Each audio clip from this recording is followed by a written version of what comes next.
Sistema Michoacano de Radio y Televisión presenta.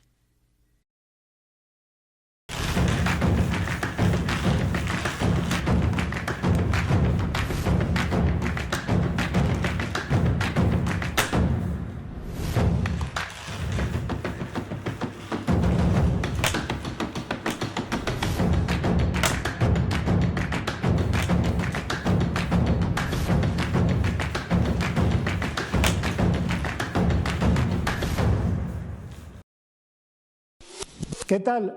Hoy en Mula de 6 estamos con Celeste Asensio, diputada federal de Morena, quien nos platicará los obstáculos que ha tenido para hacer las marchas de diversidad sexual en su tierra natal, en Paracho, también su labor legislativa, pero también una autocrítica al gabinete de Alfredo Ramírez Bedoya, gobernador de Michoacán.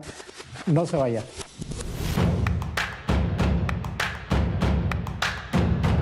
Ella forma parte de un grupo especial dentro de los diputados, aparte de ser de las más jóvenes legisladoras. Tiene otra característica que ella nos va a decir, pero antes la bienvenida, diputada. Al contrario, Samuel, muchísimas gracias por invitarme en tu programa muy interesante y muy franco y muy frontal también. Así que agradecer también al Sistema Michoacano de Radio y Televisión. Tú de alguna manera representas un grupo social determinado. Vulnerable, para mí no, más bien fuerte. ¿Qué grupo representas? Me dejas un poquito en intriga porque represento 3. Este año 2023 cumplí 30 años, entonces dejo de ser joven, pero sigo siendo mujer, sigo siendo lesbiana y sigo siendo de un pueblo originario. Entonces, cuando me dices que represento un grupo, me quedo pensando porque se pudiera pensar que no, pero en materia de paridad de género todavía nos falta muchísimo. Lo he comentado en muchas ocasiones. Soy de Paracho, donde nunca hemos tenido una presidenta municipal electa. Michoacán, donde nunca hemos tenido una gobernadora. Y México, donde nunca hemos tenido una presidenta de la República. Bueno, lo voy a decir de esta manera. Cuando llegas a ser candidata a diputada federal, eras en aquel tiempo como representante, digamos, de la diversidad sexual. Okay. A eso me refiero en concreto. Okay. Sí, es cierto, también representas a los indígenas de una u otra manera, representas a los jóvenes. En aquel momento, como dices, ya pasas la línea. Pero bueno, sí, es cierto, son 3 grupos, yo diría, interesantes. Voy a empezar un poco. ¿Tú, gay, ya se fue haciendo sobre tu desarrollo personal de mujer o cómo se da? Porque a veces no es una cuestión de morbosidad, sino es una cuestión que a veces uno se pregunta sin preguntarlo. Sí, mira, fíjate que primero allí tenemos justamente unas siglas, LGBTIQ+. Anteriormente, y esto es algo con lo que justamente las mujeres de la diversidad sexual hemos estado un poquito luchando, es porque no se catalogue en el término gay a toda la población. Okay. Por ejemplo, se hace la marcha del orgullo y dicen la marcha gay. Y pues, ¿dónde quedan las demás representaciones, no?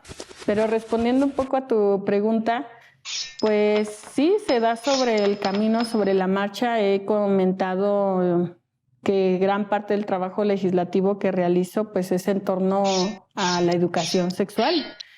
Y generalmente me dedico también, gran parte de mi tiempo se ocupa en ir a las instituciones públicas, hablar con docentes, con alumnos y con incluso algunos padres de familia y explicarles qué es lo de la educación sexual. ¿Por qué? Y me pongo ahí como ejemplo. Si a mí en la secundaria o en la preparatoria, donde yo empiezo a descubrir y explorar una orientación sexual diversa, me hubiesen explicado que lo que yo estaba sintiendo, que lo que estaba pensando, que la atracción que estaba experimentando hacia una persona de mi mismo género era normal, no hubiese yo pensado que estaba siendo pecadora, que estaba siendo extraña, que era rara, etcétera, etcétera, ¿no? Entonces, pensaba yo, viviendo en Paracho, yo cursé mi educación básica en Paracho y consideraba que yo era una persona completamente heterosexual. Pero ¿cuál va siendo mi sorpresa? Que cuando decido irme a estudiar Uruapan a la Epler, de pronto me doy cuenta que me están atrayendo las chicas. Y digo, ¿qué está pasando? ¿Qué me está pasando?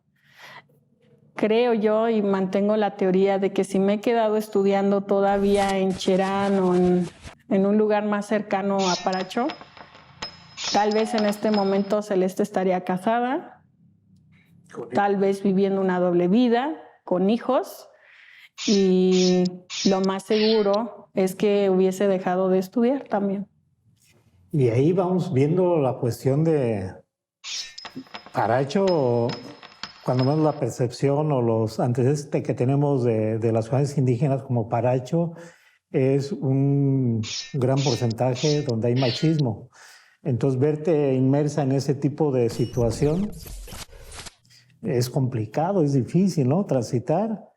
¿O saliste del closet así abiertamente o te mantuviste o cómo? ¿Viviste eso? No, fíjate que afortunadamente mis dos papás son maestros. Mi papá daba clases de metodología de la investigación y en alguna oportunidad así, platicando con él, yo ya sabía mi orientación, que no se los había dicho aún a mis papás, pero yo le preguntaba a él, ¿no? ¿Tú qué opinas de las adopciones homoparentales? Y entonces él, desde su lógica, dice, pues, de que estén los niños abandonados a que estén con educación, con vivienda, con salud, etcétera, no importa quién los adopte. Lo importante es que les den esa protección, ese amor que las y los niños necesitan, más allá de si sea una pareja homoparental o no. Y en el caso de mi mamá, que pues ella sí ha sido siempre muy católica y así le costó mucho trabajo admitirlo, aceptarlo, pues hubo un poquito de resistencia, pero al final del día, en este momento de la vida, quienes más me han apoyado pues ha sido mi familia. Mi mamá me ha acompañado a las marchas del orgullo, mis hermanos siempre han estado. Entonces sí fue difícil. Yo no, digamos, mi hermano me ahorró esa parte porque pues mi hermano es quien dice a mi madre, ¿sabías que dicen en la prepa que tu hija anda con una mujer? Y yo no supe qué hacer y me fui corriendo de la casa, pero me ahorró ese enfrentar, ¿no? De decirlo. Ya más adelante, y algo que yo platico de manera chusca un poco, es que cuando yo me comienzo a dar cuenta de esto, le pregunto a mi mamá, oye, mamá, ¿me das chance de tener amigas lesbianas? Y mi mamá me dice, sí, siempre y cuando no quieran contigo. Entonces estudié yo Derecho y siempre una máxima del derecho es que lo que no está prohibido está permitido. Y como no me dijo, mientras tú no quieras con ella, pues yo dije, ya la hice. Oye, ¿y el entorno social es complicado? ¿Bullying? ¿Violencia de género? Sí, justo por eso al inicio te decía que en un inicio eran 4 representaciones. En el ámbito político, el hecho de ser mujer, pero además de ser joven, pues es lo que marca muchísima discriminación. Pero en el ámbito, digamos, cotidiano, pues el hecho de ser una mujer diversa, claro que marca muchísima burla, sobre todo, ¿no? Pasa Celeste de ser la nieta de Don León o la hija de la maestra Tere ahí en el pueblo, pues a ser la lesbiana, la diputada lesbiana. O sea, eran muchos comentarios muy marcados por el tema de la orientación sexual. Afortunadamente, mis vecinos, que yo no me esperaba esta reacción, la verdad, pero mis vecinos empezaron a defenderme, a decir, déjenla trabajar, Va a ser un trabajo con base a sus capacidades, no con base a su orientación sexual. Bueno, tenemos que ir a un corte y regresamos con Celeste Asensio, diputada federal por Morena. Celeste, ¿cómo llegas a ser rápidamente diputada federal la primera ocasión? Porque ya tienes una reelección. ¿Así es? Sí, es totalmente correcto. Considero que fue de una manera un poco, primero, milagrosa, segundo, derivado de mucho trabajo, de mucho esfuerzo, y tercera, pues la verdad de que hayan observado que se estuvo realizando todo este trabajo durante muchos años. Primero, como te comentaba, mis papás son maestros. Ellos, desde que nosotros éramos pequeños, mis hermanos y yo, pues nos llevaban a las marchas. No hacíamos nada, nomás ir a marchar allí. Pero, pues quieras o no, vas creciendo con toda esta... ambiente. En todo este ambiente de lucha, de democracia, etcétera, y te va llamando la atención. Para cuando tengo alrededor de 14, 15 años aproximadamente, comienza el movimiento Regeneración Nacional. Y en Paracho, pues las primeras personas en entrarle son mis tías y mi mamá. Mi mamá empieza a repartir periódico Regeneración y pues a esa edad pues yo no tenía muchas cosas que hacer más que acompañarla. Cuando tengo 17 años, a mi mamá le preguntan, maestra, ¿usted por qué está en Morena? Y ella responde que por sus hijos, porque cada vez hay menos condiciones de estudio, menos condiciones laborales y menos condiciones de todo. En ese momento decido meterme de lleno por voluntad propia, ya no porque mi mamá me dijera, y empiezo yo también a repartir el periódico. Llego a cumplir los 18 años y salgo insaculada en una mesa de casilla para ser presidenta de la mesa. Me toca cuidar las elecciones en 2018. Ganó Andrés Manuel en la mesa que estaba cuidando, no así en todo lo demás. No, perdón, en 2012. De allí, yo estoy estudiando la Facultad de Derecho.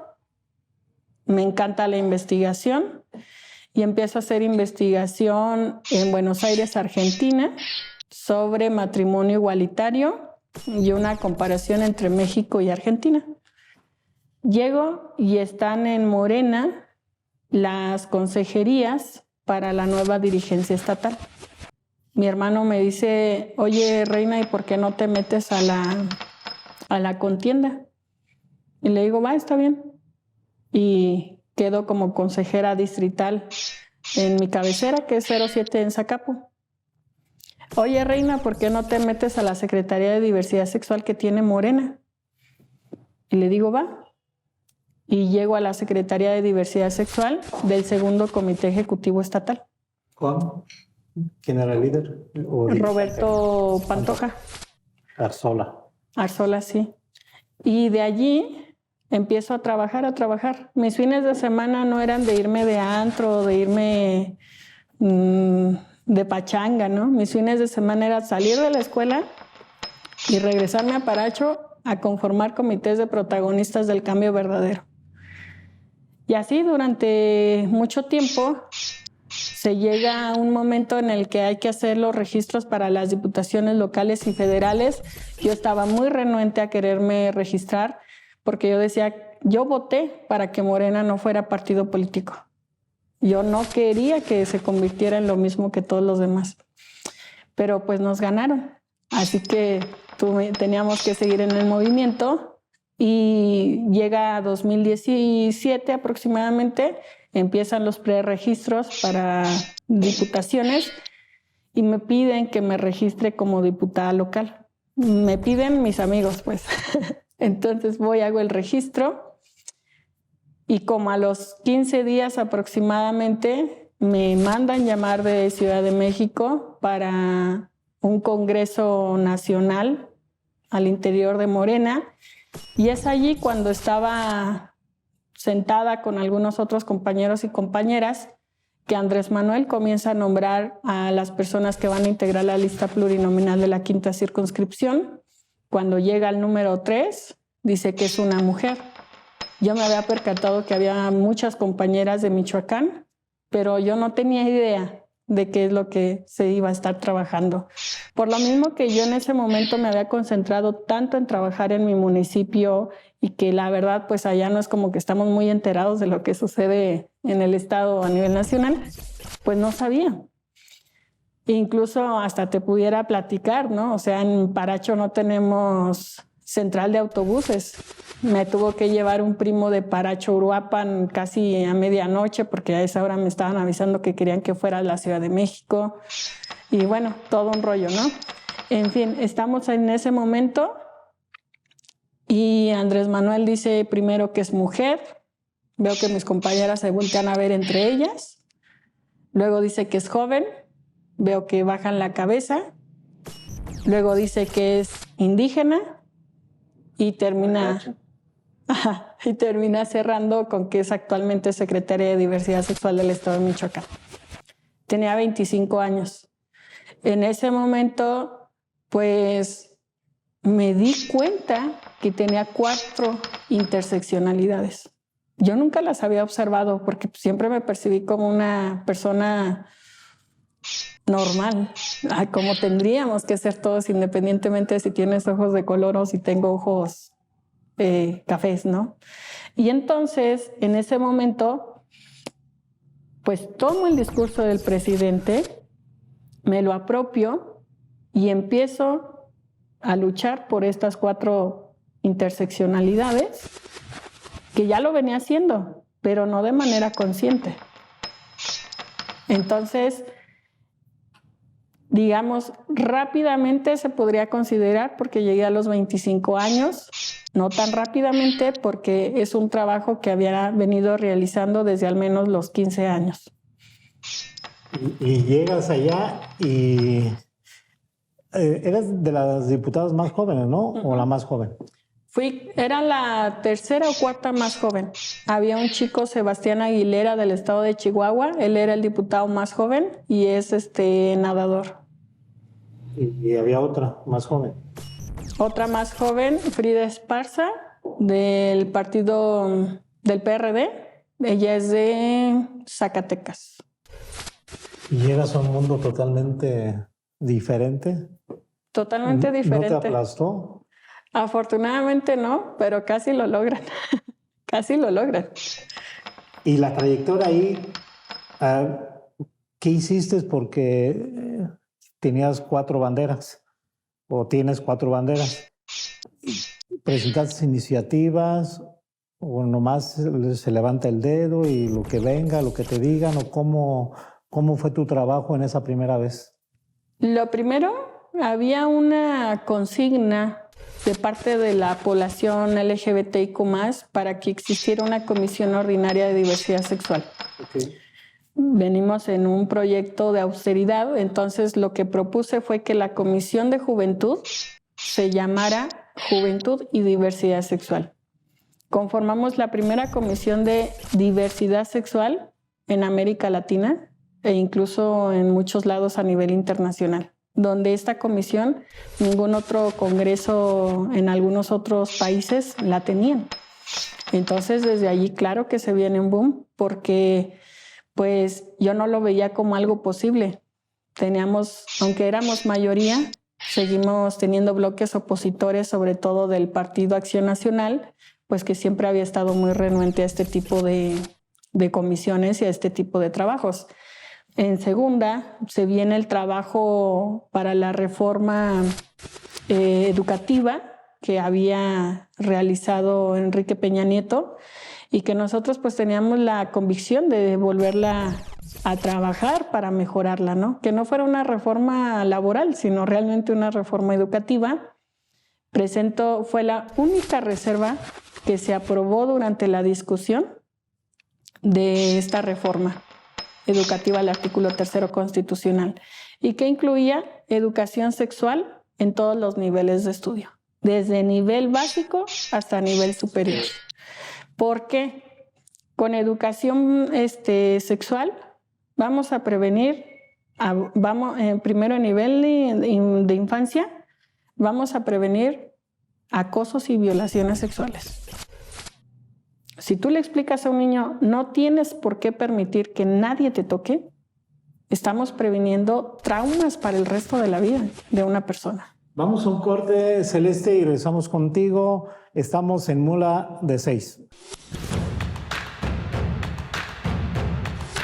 En la primera legislatura en que estuviste, legislatura federal, la Cámara Baja del Congreso de la Unión, mencionaste 2 puntos importantes para ti. Uno es en que la Comisión de Jóvenes tuviera también de diversidad sexual. Y el segundo punto, que no es menos, es que en los planes de estudio, de toda educación básica, bueno, desde educación básica hasta la superior, los planes de estudio tuvieran la cuestión de enseñanza sexual, ¿no? Pero viene otra legislatura. Ahí es otra reelección. Es una reelección. Y ahí, ¿qué hiciste? ¿Cuáles son los puntos importantes que tú que lo tienes como grandes logros? Mira, son muchísimos temas. La verdad, estudié Derecho y he considerado, hay una frase que me gusta mucho de Eva Perón, que dice que donde existe una necesidad, nace un derecho. Y lamentablemente en México tenemos muchísimas necesidades, por lo tanto deberían de existir y deberían de nacer muchísimos nuevos derechos, más aún en los temas que yo abordo. Por ejemplo, acciones afirmativas en materia electoral. Fíjate, eso es muy importante porque yo sin que existieran, mejor dicho, las acciones afirmativas en 2018, yo ya había entrado como acción afirmativa. ¿Qué es una acción afirmativa? Bueno, las acciones afirmativas son justamente estos espacios que se supone que se tendrían que dar para aquellos grupos minoritarios o que han sido vulnerados. Entonces se supondría, y nos pasó ahora en 2021, que en algunos de estos espacios que eran para estas personas, los utilizaron los compadres, los amigos, los de siempre, para acabar rápido, ¿no? Cuando se supone que por eso son acciones afirmativas, para que estas personas hagan o hagamos trabajo en pro de esta representación que estamos teniendo, ¿no? No se ha hecho, pero pues estamos luchando para que eso se pueda considerar. Entonces las acciones afirmativas surgen en un principio a niveles estatales. Pero bueno, eso me llevaría mucho tiempo centrarme solo en este aspecto, así que no sé si me lo permitas. También podría hacer mención de algunos otros temas que he trabajado. Yo diría que de los puntos importantes que tienes de la segunda legislatura, que... Sí, pues entonces está el tema de acciones afirmativas en materia electoral en cuanto al tema LGBTIQ+, que justamente en el mes de junio, que es el mes del orgullo, presenté un paquete de iniciativas en el que estamos pugnando porque se trabaje el trabajo, porque también se pueda legislar en cuanto al trabajo sexual, que se pueda legislar en cuanto a la salud mental de las y los jóvenes y que en el momento en que estén transitando o experimentando su sexualidad, pues tengan un acompañamiento, ¿no? En fin, muchísimos otros aspectos. Pero también algo que considero muy importante, que como tal vez no lo he trabajado yo sola porque ha sido de todo el grupo parlamentario, de manera individual he presentado más de 80 iniciativas, de las cuales al menos 60 ya se encuentran turnadas en comisiones, 5 ya se aprobaron en el Pleno de la Cámara de Diputados, otras 5 se han aprobado en las diferentes comisiones y las demás pues están en Gaceta esperando a ser discutidas y debatidas, ¿no? Pero en este aspecto de lo que hemos logrado como grupo parlamentario de Morena, a mí me parece súper importante mencionar la nacionalización del litio. Un mineral que pues va a la vanguardia. Un mineral que sin él pues no estaríamos hoy teniendo un aparato celular, porque todo el litio pues se utiliza prácticamente en todos los aparatos electrónicos. Entonces, el hecho de que hayamos nacionalizado el litio en esta legislatura, pues definitivamente da paso para decir que México se está convirtiendo en un país autónomo e independiente. Otro de los grandes temas que hemos trabajado en materia ambiental, que formó parte de la Comisión de Medio Ambiente, pues es en el sentido de que antes se otorgaban concesiones mineras durante más de 50 años. Venían los extranjeros, explotaban, contaminaban, no les pagaban prácticamente nada a los obreros y se iban, ya dejando un cerro prácticamente inservible, disfuncional. ¿Qué hacemos en esta legislatura? Sí se van a poder otorgar concesiones, pero por 15 años. Se pueden volver a renovar, sí, siempre y cuando pues hayan demostrado que se hayan cumplido ciertas normas en cuanto a medio ambiente y algo muy importante, que se tome en cuenta a las comunidades indígenas que están cercanas a estos cerros o montañas mineras que tienen ciertos minerales, para que ellos digan sí o no estamos de acuerdo en que vengan a explotar este terreno, este espacio, ¿no? Entonces, estos dos factores me parecen a mí súper importantes, que se tienen que dar a conocer y que de pronto la gente no del todo identifica, porque con esto estamos diciendo sí al cuidado del medio ambiente, sí también a la nueva inversión extranjera directa, pero también, desde luego, pidiendo los permisos necesarios a México. Y de lo que tienes pendiente, ¿qué es porque ya vienen tiempos políticos electorales, se complica todo, no haber acuerdos tan fáciles, muchos aunque sean Morena mayoría en el Cámara Baja del Congreso de la Unión, estarán ocupados en apoyando candidatos o aspirantes a candidatos, entonces es más complicado el trabajo legislativo, ¿no? ¿Qué es el gran pendiente que te gustaría que saliera en esta legislatura tuyo?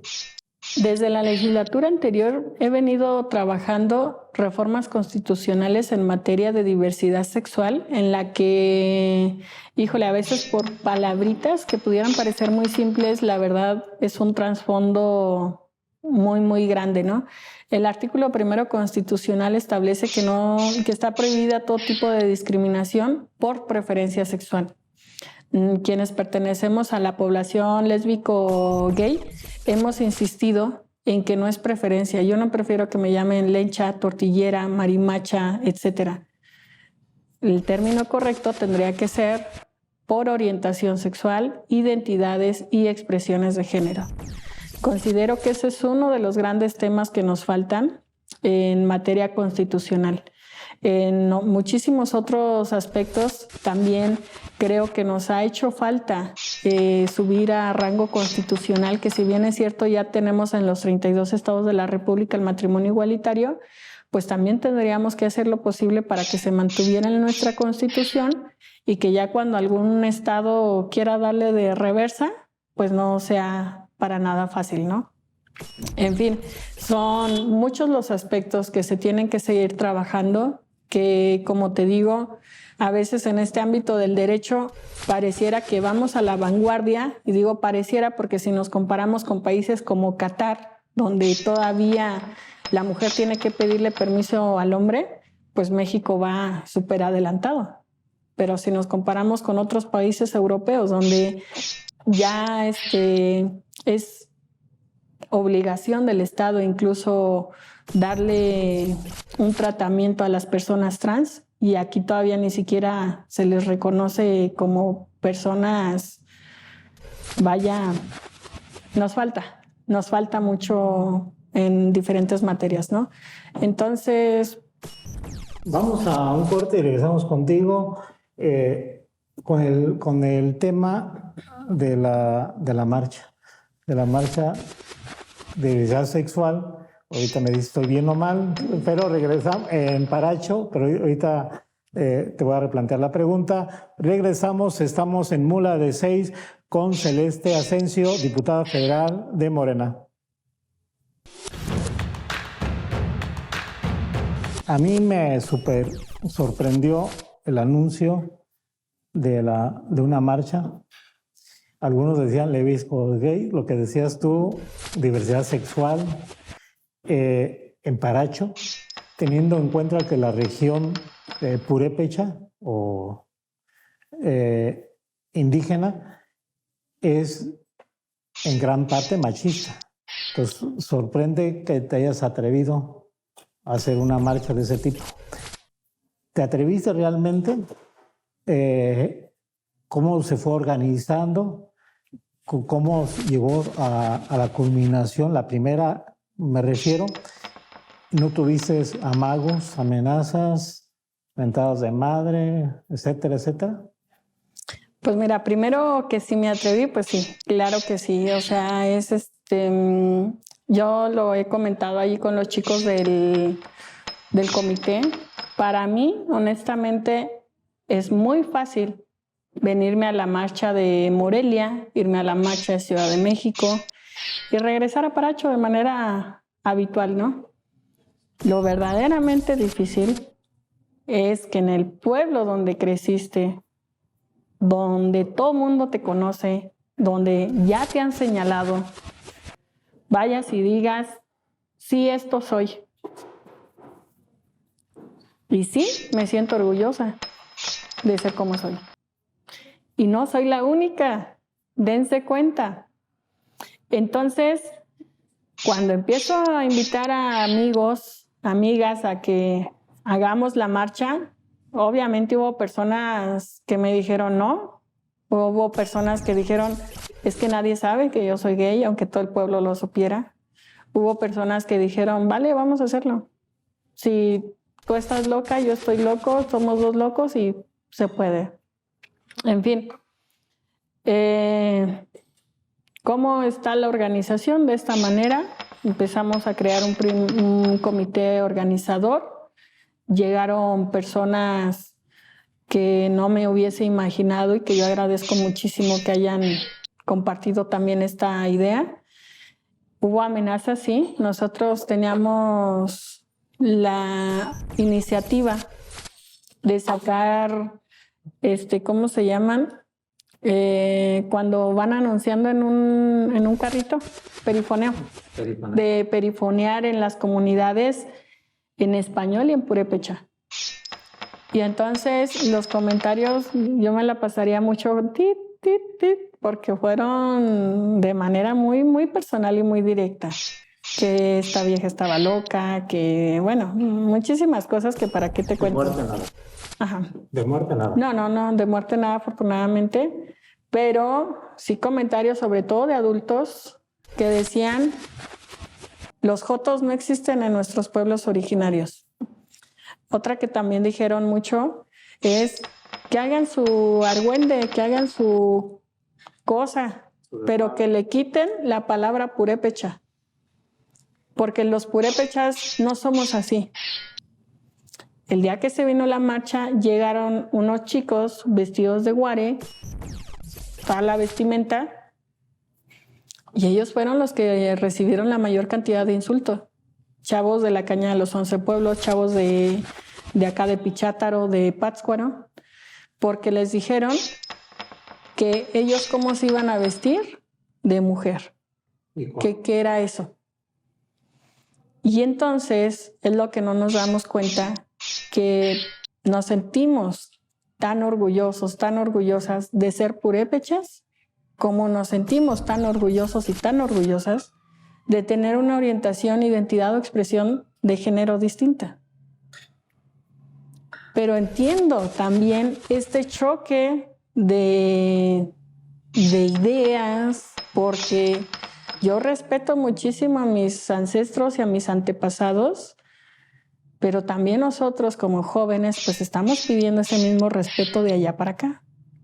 Al final del día venimos de ellos, de ellas. Pero tú bien sabes que es difícil los usos y costumbres, la cuestión cultural, de que los hombres son hombres, valga la redundancia, ¿no? Y que no pueden desviarse. Entonces, es complicado, hay que entender a aquellos que se oponían, pero no justifica, digamos, los amagos o... Nosotros hubo un momento en el que pensamos que iba a haber machetazos, la verdad, porque... ¿Iba a haber confrontación? Ajá, o sea, había muchos comentarios que hubo un momento en el que dijimos en qué momento van a llegar con algún machete, con alguna hacha y nos van a querer agredir, ¿no? Digamos que hubo un ambiente tenso. Sí, y más porque en esos días hubo también un enfrentamiento entre una comunidad con el ayuntamiento y pues todavía nos asustamos más. Pero afortunadamente no se dio. Hay algo muy importante que tú dijiste, que es usos y costumbres, en el que muchas mujeres y sobre todo hombres de la población LGBTIQ+, pues estamos diciendo, ¿no? Y lo retomamos de una investigadora de la UIN, Pichátaro, que decía, no son abusos y costumbres. No, perdón, no son usos y costumbres. Esos usos y costumbres se han convertido en abusos y costumbres, principalmente para la mujer. Y durante este momento que hemos estado platicando, tú has mencionado más de 2 ocasiones la palabra machista, machismo en la comunidad de la meseta purépecha, ¿no? Y es totalmente real. En las pláticas que a veces imparto, les pregunto a los chavos, ¿quiere decir que por usos y costumbres tenemos que soportar padres de familia ebrios golpeando a la mujer? ¿Quiere decir que por usos y costumbres tenemos que estar tolerando que la mujer no participe en el ámbito político? Y así, muchísimos otros aspectos. Pero entonces, ¿qué pasa? Que tenemos que llegar a la realidad actual. Una realidad en la que respetamos, admiramos y abrazamos nuestras costumbres, nuestras tradiciones, nuestra vestimenta, nuestros platillos típicos, nuestra música, nuestras pirecuas, y al mismo tiempo abrazamos la nueva realidad. Una realidad en la que ya hay tecnologías, una realidad en la que ya hay respeto, una realidad en la que ya no nos podemos seguir quedando calladas cuando nos digan, tú no. A ver, hay la presión que la primera marcha, por las condiciones, fue un éxito. También por la cuestión numérica de los participantes, pero no así la segunda. Hubo factores muy lamentables, consideraría yo. Tuvimos sí la participación de las 4 regiones que conforman a la población purépecha: región lacustre, región ciénega, región meseta y región cañada. Estuvieron las 4 presentes.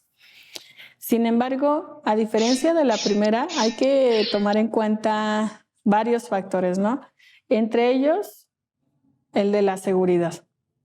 A nosotros nos estuvieron mandando mensajitos durante la mañana que ya iban hacia el pueblo, pero que empezó a haber balacera en determinados lugares y que mejor se iban a regresar.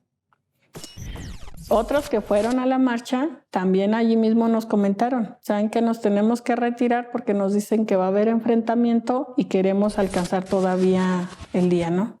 Que no nos agarre la noche en el camino. Otro de los factores es también la ola de calor que vivimos.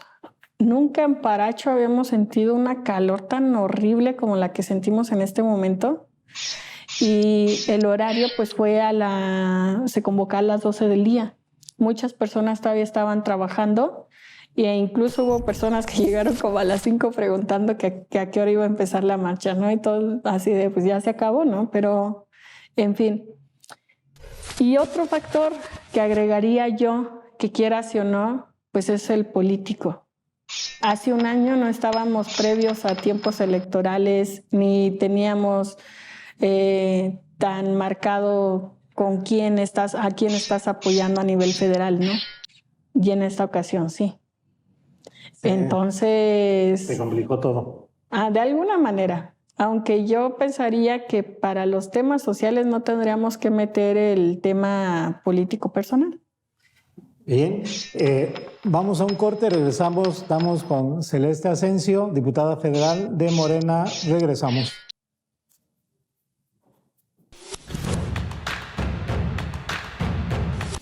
Y bien, estamos llegando a la parte final de Mula de 6 de este programa con Celeste Asensio, diputada federal, morenista. Y bueno, entramos a una fase de carácter político electoral. Iniciamos, ¿tú quieres ser otra vez legisladora o como dicen, ¿a qué le tiras? ¿A qué le tiramos, corazón? Fíjate que previendo que te comentaba que tengo más de 60 iniciativas inscritas y que lamentablemente solo se ha avanzado en un 5%, definitivamente la respuesta sería sí. Considero que todavía nos hace falta muchísimo que trabajar en esta materia y pues estaríamos pugnando para conseguirlo y seguir trabajando en estos proyectos. ¿Irías igual a una diputación federal? Y en cierta ocasión hablaste de buscar la candidatura a senadora. Pues buscaría seguir trabajando en el ámbito federal. En el ámbito federal también puedes, si queda otra vez Morena en el gobierno federal, también podrías ir a alguna secretaría. ¿O tú quieres la legislar? No lo descarto, pero en este momento, por todo el trabajo que he venido, te digo, realizando en el ámbito legislativo, pues sí estaría buscando darle continuidad. ¿Tienes posibilidades de otra reelección? Sí, todavía. ¿De mayoría? También. También de las dos. Plurinominal o representación proporcional y o de mayoría relativa. Exacto. ¿Y a cuál le tiras tú? Pues yo siempre le tiro la de mayoría relativa, pero por alguna razón, y lo agradezco muchísimo, la confianza a mi instituto político, se me ha otorgado la de representación proporcional. Y en esta etapa en donde tú, de definiciones, digamos, de lo que hay de aspirantes presidenciales de Morena, tu corazón ideológico, ¿dónde está? ¿O de simpatía personal o de simpatía, de congruencia? ¿Con qué la llamadas chocorlatas, con cuál corcholata estás? Yo considero que de las 6 corcholatas que tenemos incluidas, a la del Partido Verde y a la de PT. La del PT, los 6 perfiles que tenemos son muy buenos. Me parece que han hecho un trabajo bueno durante su trayectoria. Sin embargo, en este momento, y porque considero que necesitamos trascender más allá del discurso, pues estoy apoyando a la doctora Claudia Sheinbaum en el sentido de que tenemos que demostrar a la mujer que somos capaces de gobernar. ¿Y qué esperas en caso de que sea primero candidata y luego presidenta? ¿Qué esperas de ella? De parte de las banderas que enarbolas. Tal vez es porque soy hija de maestros, porque me gusta estudiar y porque me gusta la educación, pero considero que lo que le ha faltado a México es un perfil precisamente que venga del ámbito educativo y académico, y ella lo tiene. Aparte, saber conjugar el tema de ciencia, tecnología e innovación con todo el tema de medio ambiente que tiene México, podemos convertir a México en una potencia a nivel mundial. Solamente necesitamos el equipo correcto para que esto se pueda lograr. A lo mejor no lo vamos a lograr en el próximo sexenio porque se requiere muchísimo tiempo sobre todo, pero sí podemos ser ese bastión para empezar a crear de México una potencia mundial, sobre todo en ciencia, tecnología e innovación, conjugada con el tema de medio ambiente. A ver, te he oído hablar fuera de cámara. ¿Tú estás convencida de que Morena va a retener el gobierno federal? ¿Estás convencida? Y también estás convencida que va a tener gran mayoría en la Cámara Baja y en la Cámara Alta del Congreso de la Unión, o ahí tienes dudas? No, yo sí tengo mis dudas porque lo vimos de 2018 a 2021. 2018, les doy un ejemplo, Michoacán logra más de 10 distritos federales, más todos los diputados plurinominales que logramos, éramos más de 14. Y 2021 solamente logramos 2 distritos por mayoría, Lázaro Cárdenas y Uruapan, y 3 diputaciones plurinominales. Es decir, tenemos menos del 50% que de 2018. Hay que echarle más ganas. Muchísimas más ganas. Allí pues es la verdad una invitación a mis compañeros diputados federales pues a que sigamos realizando el trabajo territorial. En el caso de Michoacán, ¿tú ves que ya la mujer está empoderada o todavía no es lo suficientemente, y yo lo voy a decir de esta manera, capaz de estar empoderada, preparada? Requiere también el impulso político para empoderarse, porque no es una situación fácil después de años, muchos años, volviendo a usos y costumbres, ¿no? Que la tenían contenida. Considero que estamos empoderadas. He visto a grandes compañeras que sé que aspiran también a algún encargo a nivel federal y creo que estamos convencidas y tenemos la capacidad de demostrarnos a nosotras mismas, no a nadie más, a nosotras mismas que sí podemos llegar a esos espacios. Y también, al menos lo digo por mi persona, yo siempre he dicho que a mí no me gusta que me etiqueten con el grupo de determinado líder, de determinado personaje, porque pues necesitamos que se nos empiece, eso sí es lo que necesitamos, que ya ellos se den cuenta que no pertenecemos a su tribu, que no pertenecemos a su equipo. Pero también andar de huerfanita políticamente hablando tampoco no es Bueno, es que no es que seamos huérfanas, es que estamos comenzando a tener ese liderazgo que ellos no nos... Mira, si quisiéramos seguir siendo apadrinadas por alguno, pues entonces sería lo mismo. Sin llegar a ser, lo voy a decir de esta manera, melosa,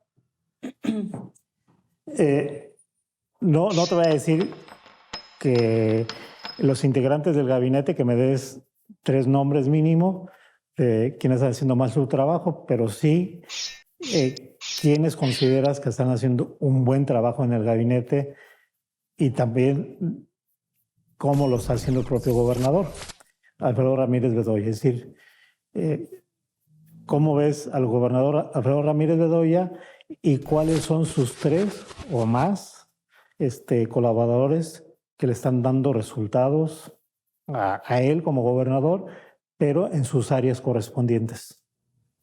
Híjole, es una pregunta bastante complicada, pero pensaría yo, en primer término, pondría a SEI Mujer, a la Secretaría de la Mujer. Carolina Rangel me parece que ha hecho un trabajo interesante.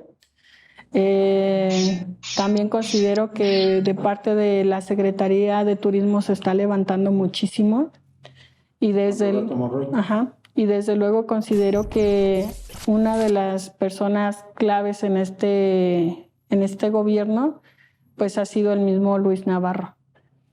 En cuanto al trabajo del gobernador, considero que le ha hecho falta ser un poquito más cercano con la ciudadanía, pero fuera de eso, pues digo, no vamos a transformar a Michoacán de la noche a la mañana y nos hace falta más organización, nos hace falta más trabajo, pero confío en que se va a lograr. Celeste, se nos fue el tiempo. Culminamos. ¿Alguna breves palabras de despedida? Pues agradecerte muchísimo, Samuel, que la verdad, qué bueno que me haces la invitación. Yo te haría la invitación también a un programa que tengo que se llama Rostros de la Transformación, en la que también pues la intención es conocer la vida que les ha llevado a ser periodistas, etcétera, y pues te la dejo abierta aquí. Ahora sí, como dicen, cuando consideres y coincidamos, adelante. Gracias. Y bien, llegamos a la parte final de Mula de 6. Estamos todavía, pero ya la parte final, con Celeste Asensio, diputada federal por el partido político Morena. Quedamos pendientes.